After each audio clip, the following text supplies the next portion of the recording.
Selamat siang Ibu. Perkenalkan saya Eka Nuri Istiqwati dari Universitas Terbuka, Program Studi Teknologi Pangan. Saat ini saya sedang melaksanakan penelitian dengan judul Evaluasi Penerapan Sanitasi dan Hygiene pada seluruh tahapan proses pengolahan di dapur produksi Rumah Sakit Dewi Sri. Tujuan wawancara ini yaitu untuk menggali informasi lebih dalam mengenai penerapan sanitasi dan hygiene serta prosedur operasional yang berlangsung di dapur produksi. Wawancara ini merupakan bagian utama dari pengumpulan data penelitian, sehingga saya izin untuk berdiskusi lebih detail mengenai beberapa aspek terkait manajemen dapur, kebiasaan petugas, fasilitas, hingga SOP yang diterapkan. Seluruh informasi yang Ibu sampaikan akan dijaga kerahasiaannya dan hanya digunakan untuk kepentingan akademik saja. Saya juga sangat menghargai waktu dan kesediaan Ibu untuk membantu proses penelitian ini. Apakah Ibu bersedia kita mulai wawancaranya? Ya, enggak, insya Allah.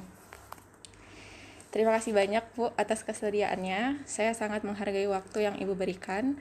Wawancara ini mungkin sedikit lebih panjang karena saya perlu memastikan semua aspek sanitasi dan hygiene tercatat secara lengkap. Namun saya akan berusaha menjaga alurnya agar tetap nyaman. Oke, dimulai aja ya Bu. Ya. Soal personal hygiene. Bagaimana penerapan kebersihan pribadi bagi karyawan dapur di Rumah Sakit Dewi Sri ini?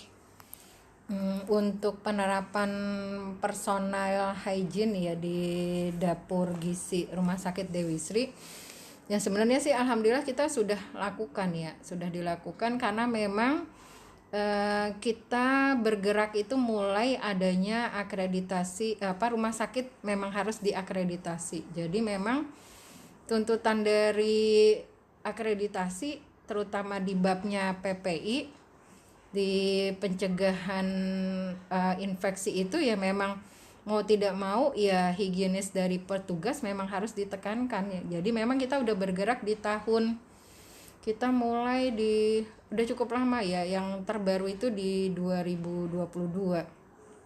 Jadi memang untuk hygiene personal itu memang benar-benar diterapkan, memang kita harus jaga ya, mulai dari pemakaian masker, kemudian baju kerja, kemudian cuci tangan, kemudian kuku ya nggak boleh kotor, kemudian penutup kepala itu juga harus jadi memang sudah ya, artinya sudah memang itu akan berlanjut terus dan kita akreditasi kan tidak akan putus. Jadi biasanya 3 tahun sekali itu akan akan dicek kembali.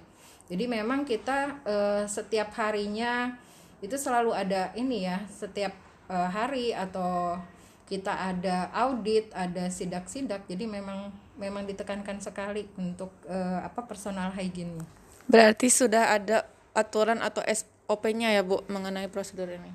Ya, sudah ada, cuma bentuknya bukan SPO ya atau SOP. Jadi kalau untuk penerapan hygiene hygiene personal itu ada di pedoman pelayanan gizi.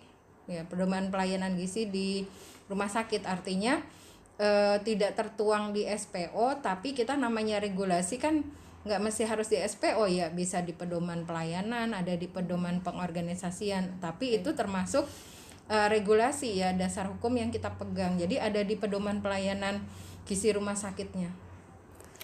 Bagaimana prosedur cuci tangan sebelum dan selama bekerja di dapur? Ya, kalau untuk di dapur gizi sendiri untuk pelaksanaan dari cuci tangan itu, kalau petugas awal masuk ke dapur gizi dia memang melakukan cuci tangan yang 6 langkah ya, hand scrub ya. Tapi setelah masuk di dalam proses, karena proses di dapur gizi itu kan lebih banyak kotor-kotoran lah istilahnya ya, jadi tidak menggunakan hand scrub lagi, jadi lebih banyaknya cuci tangan kotor lah istilahnya, cuci tangan dengan menggunakan air, tapi tetap langkah-langkahnya itu ya sama seperti cuci tangan hand scrub, tapi bukan hand scrub ya, tapi pakai air gitu. Baik. Jadi udah diterapkan ya. Apakah pernah dilakukan pelatihan hygiene pribadi bagi karyawan? Kalau untuk pelatihan itu sebenarnya memang wajib ya untuk petugas ya. Petugas itu karena memang semua petugas yang sebagai penjamah makanan di dapur gizi ya harus punya sertifikat ini ya penjamah makanan. Dan di sertifikat penjamah makanan itu dia harus mengikuti pelatihan yang dilaksanakan oleh Dinas Kesehatan setempat ya. Jadi kalau kita kan berarti Dinas Kesehatan Kabupaten Karawang ya. Itu udah ya secara bergantian seluruh personil kita itu udah udah punya sertifikat penjamah makanan. Dan dia pada waktu pelatihan itu ya semua diterangkan, artinya dijelaskan bagaimana kebersihan pribadi dan juga sanitasi. Baik. Sekarang kita bergerak menuju sanitasi lingkungan dapur ya, Bu. Bagaimana kondisi umum dapur seperti lantai, dinding, ventilasi, dan pencahayaan?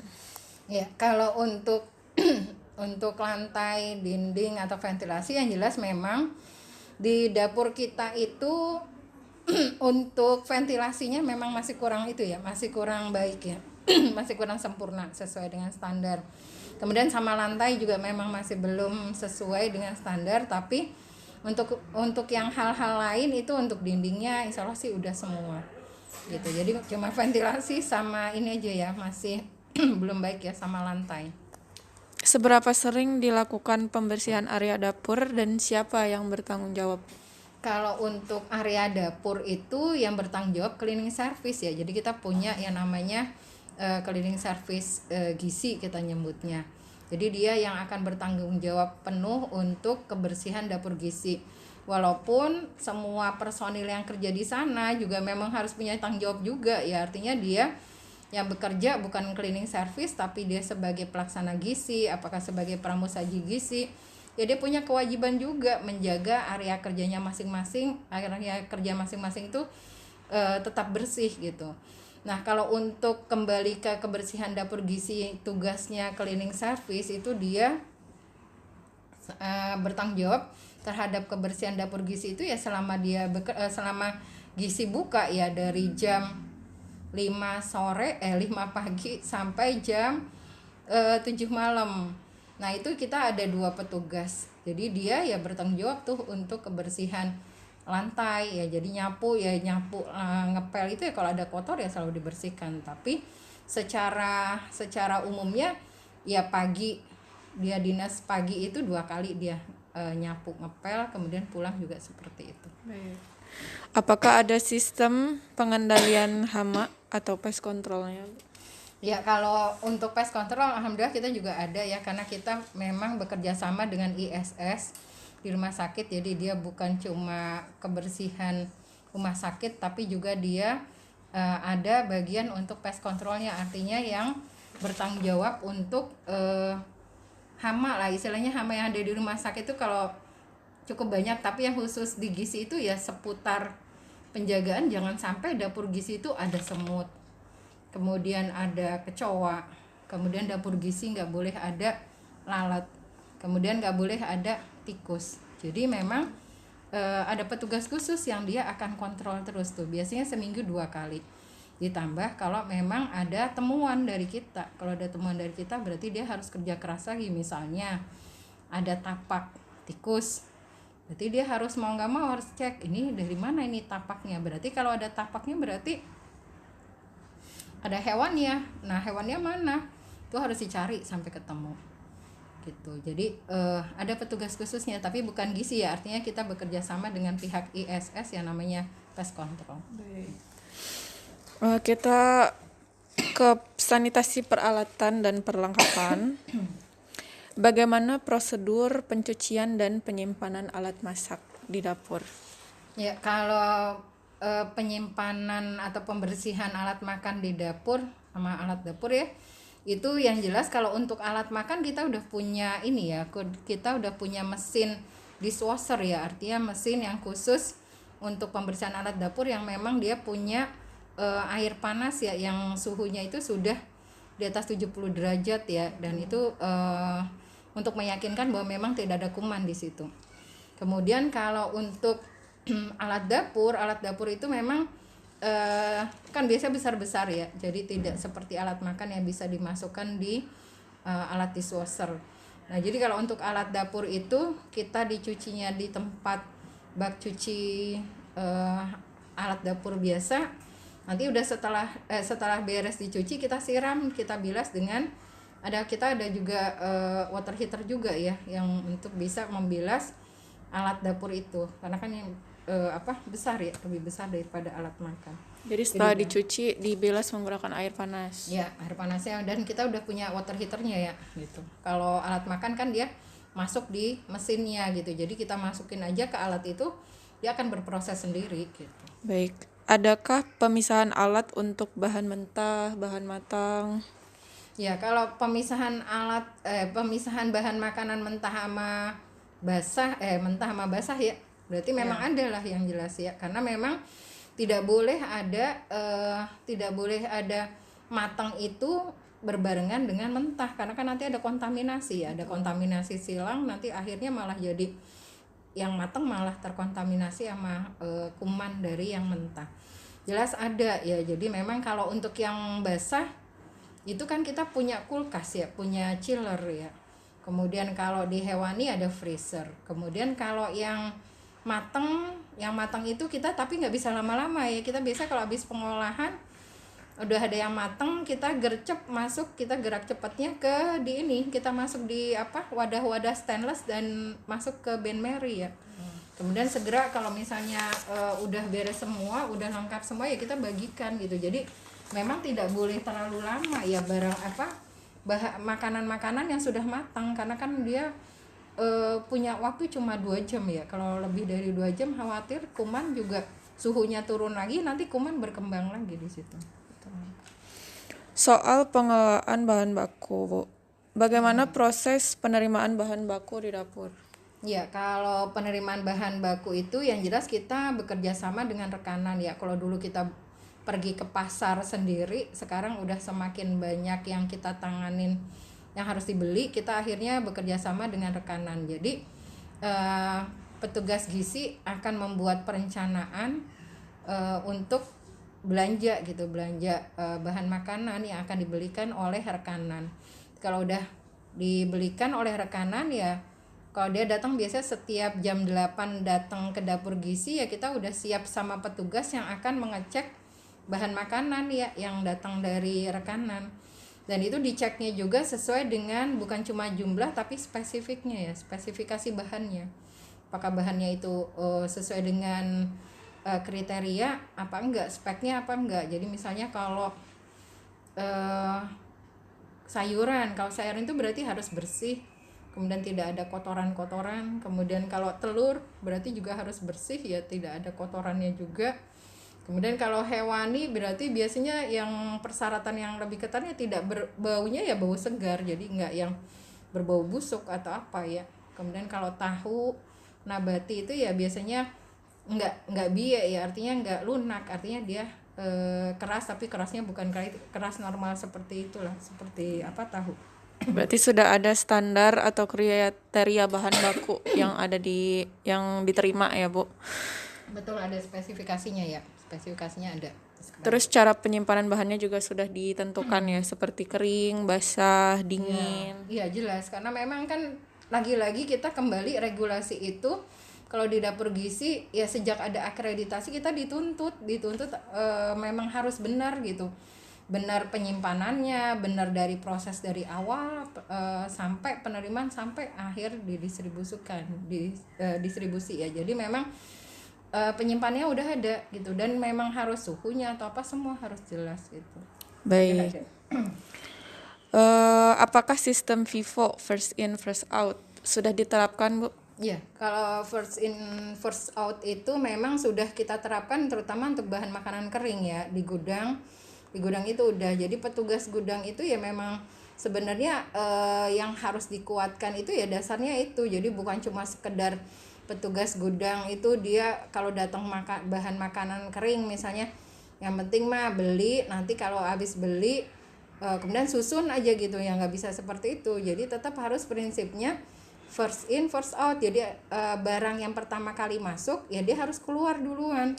Kemudian juga ini ya, FIFO dan FEFO. FEFO itu ya first expirednya, jadi first out. Jadi maksudnya juga kita perhatian untuk petugas gudang, ini expirednya mana nih, tanggal berapa atau bulan apa, tahun apa. Nah yang lebih duluan tahunnya ya harus cepat keluar gitu. Jadi dia bukan cuma melihat FIFO-nya aja, tapi FEFO-nya juga diterapkan.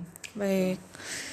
Kalau untuk proses pengolahan, Bu, bagaimana alur proses pengolahan makanan dari bahan mentah hingga produk jadi? Ya, kalau untuk dari mentah sampai jadi, yang jelas kan masuk dulu di penerimaan, kemudian kalau udah dicek, kemudian disimpan. Tapi sebelum disimpan juga ada bahan-bahan yang akan langsung dimasak, berarti dia udah langsung dicuci dulu, kemudian masuk di ruang persiapan, nanti itu disiapkan. Atau ada yang mau disimpan. Tapi kalau untuk yang langsung diolah biasanya kita cuci dulu, kemudian diracik di ruang persiapan gitu ya. Nah, ada juga yang memang dia harus dikupas dulu, kemudian dipotong sesuai dengan menunya. Jadi misalnya menunya menu sop tapi potongannya ada yang bulat atau ada yang bentuknya bunga atau apa ya, sesuai di situ. Nanti kalau udah kemudian dia dicuci, kemudian baru diolah ya gitu. Olah kemudian disajikan. Bagaimana upaya menjaga kebersihan area kerja selama proses pengolahan berlangsung? Ya, kalau itu sih kita udah ini juga ya. Artinya kalau untuk kebersihan area kerja itu kita selalu nggak bosen-bosen ya, dari penanggung jawab, kemudian dari kepalanya juga selalu di acara rapat, di acara harian, setiap kali kita datang mengecek semua petugas yang bekerja itu selalu mengingatkan bahwa memang area kerja itu ya selalu bersih gitu. Jadi nggak ada kita tuh bekerja asal kerja aja, masalahnya kotor ini itu nggak peduli ya, nggak bisa. Tetap kita memang udah selalu menekankan kepada petugas itu ya bekerja standarnya area harus bersih. Jadi kalau memang ada kotor atau apa ya dia cepet cari lapnya dibersihkan, seperti itu. Baik. Penanganan produk jadi. Untuk penanganan produk jadi, bagaimana, ada prosedurnya apa enggak, Bu? Penyimpanan atau pendinginan produk setelah dimasak? Kalau untuk produk jadi, lagi-lagi kita biasanya namanya rumah sakit swasta itu tidak diperkenankan perencanaan berlebihan gitu. Jadi kita memang memasak sesuai dengan jumlah pasien ya. Jadi kalau jumlah pasiennya misalnya 120 ya kita akan masak sesuai dengan standarnya gitu. Misalnya mulai dari sayurnya, mulai dari hewaninya. Jadi kita tidak lebih-lebih gitu kalau masak. Jadi tinggal kita kalau ada kekurangan, kalau hewani kita pakai telur atau apa. Jadi memang sedikit sekali ya, setiap kali kita masak itu kemudian ada sisa disimpan tuh jarang ya. Berarti tidak ada penyimpanan. Ya, jadi kita kalau untuk makanan matang itu tidak ada penyimpanan. Jadi memang habis. Kalaupun ada sisa nanti ada pasien baru kita pakai gitu. Biasanya tidak ada sisa. Lanjut ke dokumentasi, Bu. Dokumentasi dan administrasi. Apakah dapur memiliki dokumen seperti SOP, jadwal pembersihan, atau catatan suhu? Ya, kalau dokumentasi jelas ya, lagi-lagi akreditasi dituntutnya seperti itu. Jadi nggak cuma sekedar pelaksanaan tugas-tugasnya dari A sampai Z-nya, dari kalau gizi dari penerimaan sampai distribusi, tapi juga harus didukung sama dokumennya itu ya nggak jauh-jauh dari pedoman. Harus ada pedoman pelayanan gizinya, harus punya pedoman perorganisasian untuk SDM-nya, kemudian ada SPO, jadi jelas seperti itu. Kemudian apa lagi tadi? Jadwal pembersihan sama catatan suhu. Ya, jadwal pembersihan juga dituntut juga di akreditasi. Jadi kita punya jadwal pembersihan itu troli kita ada setiap troli itu biasanya rajin dibersihkan biasanya 2 hari sekali atau 3 hari sekali. Kemudian kita juga punya jadwal general cleaning yang 1 bulan sekali. Itu juga kita pakai seminimal mungkin. Mestinya sih yang namanya dapur sih mestinya nggak yang sebulan sekali, ini mah untuk yang petugasnya aja. Tapi kan kalau kebersihan harian kan sudah ada cleaning service ya. Baik. Jadi itu ada sebulan sekalinya seperti itu. Tuh suhu ya tadi ya. Iya, betul. Suhu, kalau suhu itu juga jelas, suhu itu pasti, itu mah pasti akreditasi itu yang surveyornya itu pasti pertanyaan nomor satu setiap kali kita punya penyimpanan basah, kulkas atau chiller, ya pasti di sampingnya atau di depannya ya harus ada catatan suhunya. Kemudian freezer harus, kemudian gudang itu kan ada persyaratan ya, gudang itu harus sekitar 25 derajat ininya, suhunya itu juga harus ada pencatatannya. Jadi mana-mana yang yang memang kritis, titik kritis ya, artinya kalau suhunya nggak pas, bahan makanan bisa busuk, harus itu. Kemudian bahan makanan kering juga harus, jadi memang ada pencatatannya, itu mah wajib gitu, jadi selalu ada. Baik. Seberapa sering dilakukan audit atau pemeriksaan internal terkait sanitasi dan hygiene? Ya, kalau audit itu untuk penanggung jawab sebulan sekali. Tapi tetap secara hariannya juga disidak-sidak ya. Saya sendiri sebagai kepala instalasi gizi juga sengaja sidak-sidak supaya pengen tahu ini petugas itu melaksanakan pekerjaannya itu benar apa nggak benar gitu. Karena memang tidak bisa yang misalnya kalau diawasi dia bagus, benar, tapi kalau nggak ada orang, nggak ada pengawas, dia kerjanya semaunya, nggak bisa seperti itu. Jadi sebenarnya audit itu berjalan terus ya, dari pihak di dalam penanggung jawab dapur, dari saya sebagai kepala instalasi sidak-sidak, ditambah sama pihak PPI. Pihak PPI juga melakukan melakukan audit juga petugas dan kebersihan dapur gitu. Jadi semuanya melakukan pengawasan, dan itu nanti hasilnya sebulan sekali akan dituangkan ya di laporan, dan nanti setiap triwulan akan dilaporkan gitu. Sekarang kendala, Bu. Kendala dan upaya peningkatannya. Apa sih kendala utama yang biasanya dihadapi dalam menjaga kebersihan dapur? Ya, kalau kendala utamanya itu ya karena memang kita masih punya kelemahan di ventilasi. Jadi memang kita juga agak agak susah untuk petugas, karena memang harus pakai masker kan. Kalau masker itu kan sebenarnya wajib. Tapi dengan kondisi ventilasinya yang kurang bagus, ini kadang-kadang petugas ini yang memang kita harus lebih sering sidaknya, harus lebih sering auditnya gitu. Emang kita sih paham, tapi kan tuntutan dari personal hygiene-nya memang seperti itu. PPI juga harus menuntutnya seperti itu. Jadi memang tidak ada alasan misalnya ventilasinya kurang baik atau apa, dengan segala kekurangan ya mau nggak mau petugas ya harus bisa paham bahwa maksudnya ya memang kenyataan seperti ini, dan kita juga tetap berusaha gimana caranya supaya suhu di area kerja, di ruang, terutama di ruang pengolahan bagus gitu. Dan tapi juga di dekat area kita, area merah itu kita punya sebenarnya area hijau yang kalau rasanya petugas udah gerah banget, udah rasanya nggak kuat, ya silakan tarik napas di area hijau. Ada di ruang troli, kemudian ada di ruang cuci alat makan, ya silakan gitu. Tapi memang kita kendala itu ya memang yang agak berat ya sih itu ya, artinya ventilasi belum bagus, dan petugas ya akhirnya memang kadang memang masih terlihat juga ada yang masih untuk maskernya masih belum masih belum isi koma lah istilahnya gitu. Baik. Gitu. Kemudian lantai ya, kita juga kan kita tadi kekurangannya di lantai.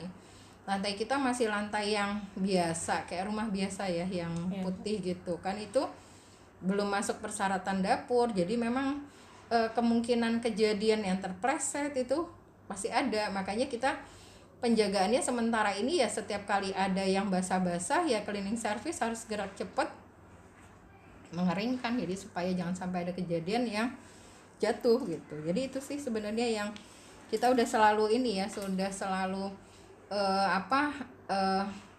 ya kita bantu dengan pengawasan ya, walaupun ya meleng-meleng sedikit ada ini ya, tapi kita tetap jalan ya pengawasan dari penanggung jawab dapurnya, dengan adanya sidak-sidak dan adanya orang PPI yang datang juga sidak sih kalau itu PPI juga ya. Ada nggak Bu saran untuk membuat sistem hygiene dan sanitasi di dapur jadi lebih baik? Ya kalau saran-saran sih yang jelas sih kita harus kerjasama baik ya antara kepala, antara penanggung jawab dan petugas gitu. Artinya lagi-lagi petugas ya harus dikasih pemahaman dengan kondisi pekerjaan seperti ini, kondisi tempat kerja yang belum bagus, kemudian dengan adanya tuntutan dari akreditasi, tuntutan dari PPI, ya mohon bisa dipahamin gitu. Jadi bukannya kita kepengennya semena-mena atau apa, ya enggak gitu, tapi ya kita butuh kerjasama baik gitu ya. Mudah-mudahan ya kita selalu mengingatkan sih setiap kali di rapat, setiap kali ada temuan, kita selalu mengingatkan. Maksudnya kita mengingatkan ini bukan apa-apa, karena memang tuntutannya seperti itu, walaupun kendalanya memang ventilasi tidak nyaman atau apa, tapi ya mau nggak mau kita harus yang personalnya sendiri sebagai petugas ya harus paham memang tuntutan seperti itu. Ya udahlah, kan masih ada ini ya, artinya ada area hijau yang kira-kira misalnya rasanya udah nggak kuat, ya udah di sana aja, nanti kita balik lagi gitu. Artinya ya bangun pemahaman dari petugas ya, paham bahwa memang tuntutannya seperti itu. Kemudian kita juga sebagai atasan atau apa ya tetap tugasnya ya pengawasan gitu, mengawasi. Dan tugas kita juga kalau misalnya ada temuan atau apa, kita ya panggil, kita tegur secara lisan, kalau enggak ya kita duduk bareng, ya kita kasih pengertian lagi, karena memang belum ada solusi yang terbaiknya. Tambah kita juga biasanya di internal juga mulai ada tuh yang kalau ada temuan kayaknya agak susah, kita udah mulai menerapkan juga tuh yang namanya infak pelanggaran. Jadi kalau udah ketemunya udah ini, ya udah kita bikin apa lagi ya kira-kira yang bikin ini supaya rada ini, artinya Untuk efek jerah. efek jerahnya apa ya udah kita bikin infak pelanggaran. Jadi kalau ada temuan itu ya karena kita udah berjalannya udah cukup lama, jadi udah layak juga kayaknya kita udah pakai infak pelanggaran. Kecuali kalau misalnya kan barang baru, ini kan bukan barang baru, udah lama. Jadi ya insya Allah sih mudah-mudahan infak pelanggaran itu tidak diterima sebagai hal yang tidak mengenakan atau apa, tapi ya memang diambil hikmahnya bahwa memang tuntutannya seperti ini. Dan kalaupun kita misalnya terkena dengan infak pelanggaran, ya udah kita terima dengan legowo aja. Oh iya ya, saya kenapa ini ya lalai atau apa, karena memang walaupun situasi tidak aman, tetap kita ngasih fasilitas juga di sampingnya, jadi bisa ya, artinya tidak semena-mena lah. Kalau kayak gini solusinya apa, nggak gitu. Jadi seperti itu. Iya, jadi kita kerjasama lah bareng-bareng gitu. Sama sarana prasarana, oke, kita juga coba terus ya ke owner supaya diperbaiki ini ventilasinya nggak bagus. Kita kira-kira apalagi ya supaya kondisi dapurnya itu jadi nyaman. Jadi yang kerja juga namanya masker tuh nggak yang turun naik, artinya jadi nyaman gitu, seperti itu. Ya paling itu aja. Alhamdulillah. Ya. Sudah selesai wawancaranya. Terima kasih kepada Ya, Ibu sama-sama. atas waktunya. Ya, sama-sama. Mudah-mudahan hygiene dan sanitasi yang telah diterapkan maupun yang upaya yang ditingkatkan di dapur lebih baik lagi, Ya, dilancarkan juga untuk Ibu untuk mengawasinya. Ya. Terima kasih Ibu. Ya, sama-sama.